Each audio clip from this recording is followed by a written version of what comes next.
নমস্কার, welcome to power of ক্লোজার্স YouTube channel. আজকে আমরা করব রেশিও অ্যান্ড প্রপোর্শনের অঙ্ক। রেশিও অ্যান্ড প্রপোর্শন মানে হচ্ছে অনুপাত এবং সমানুপাত। এই অনুপাত সমানুপাতের অঙ্কে কি আছে?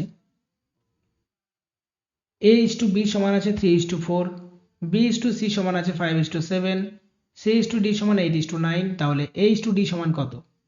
এখানে আমাকে বের করতে বলেছে এ বি সি ডি, এখানে দিয়ে রেখেছে, আমাকে বের করতে বলেছে a:d। তাহলে a:b সমান কত আছে? 3:4। প্রথমে এ বি এর সোজা 3:4 লিখে দেব। b:c এর মান কত আছে? 5:7। অর্থাৎ পরের লাইনে b এর সোজা 5, c এর সোজা 7 দিয়ে দেব। c:d আছে 8:9। তারপরের লাইনে c এর সোজা 8, d এর সোজা 9 দিয়ে দেব। অতএব তারপরে কি হচ্ছে?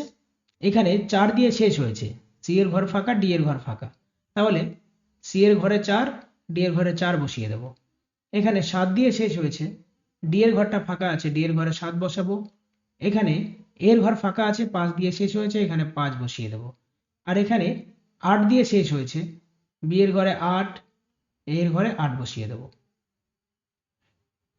এবার আমাকে বের করতে বলেছে a:d। a:d সমান সমান কত আছে? তাহলে এর মান কত আছে? 3×5 = 15, 8×15 = 120, 120। আর এখানে 7 নং 63 গুণ 4, 63 গুণ 4 আছে। তাহলে 4 দিয়ে কাটলে কত হচ্ছে? 4×3 = 120, এটা 4। 63 কাটলে কত হচ্ছে? 3×10 = 30, 3×21 = 63। অতএব a:d হচ্ছে 10:21। অপশন ডি সঠিক অ্যান্সার। তাহলে পরে আরেকটা অঙ্ক আমরা দেখে নিচ্ছি। a:b সমান আছে 2:3, b:c সমান 2:4, c:d সমান 2:5। এখানে হবে a:d সমান কত?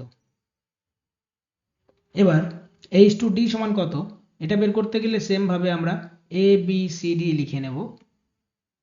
a:b কত আছে? 2:3, b:c আছে 2:4, c:d আছে 2:5। তাহলে b এখানে 3 দিয়ে শেষ হয়েছে, মানে দুটো জায়গায় 3 বসিয়ে দেবো। এখানে 4 দিয়ে শেষ হয়েছে, এখানে 4 বসাবো। এখানে 2 দিয়ে শেষ হয়েছে, এখানে 2, এটাও 2 দিয়ে শেষ, এখানেও 2 বসাবো। তাহলে আমাকে বের করতে বলেছে h2d এর মান কত? 2 × 4, 4 × 8, এটার মান কত? 3 × 4 = 12, 5 × 60।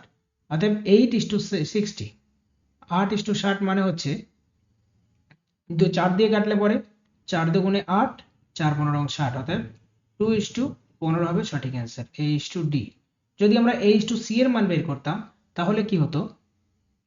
এর মান তো 8 বেশি বেরিয়েছিল আগেই, তাহলে আর একটা বেরোতো। 3 × 6, 6 × 12, 8:12 মানে হচ্ছে 2:3 বেরোতো আমাদের অ্যান্সার।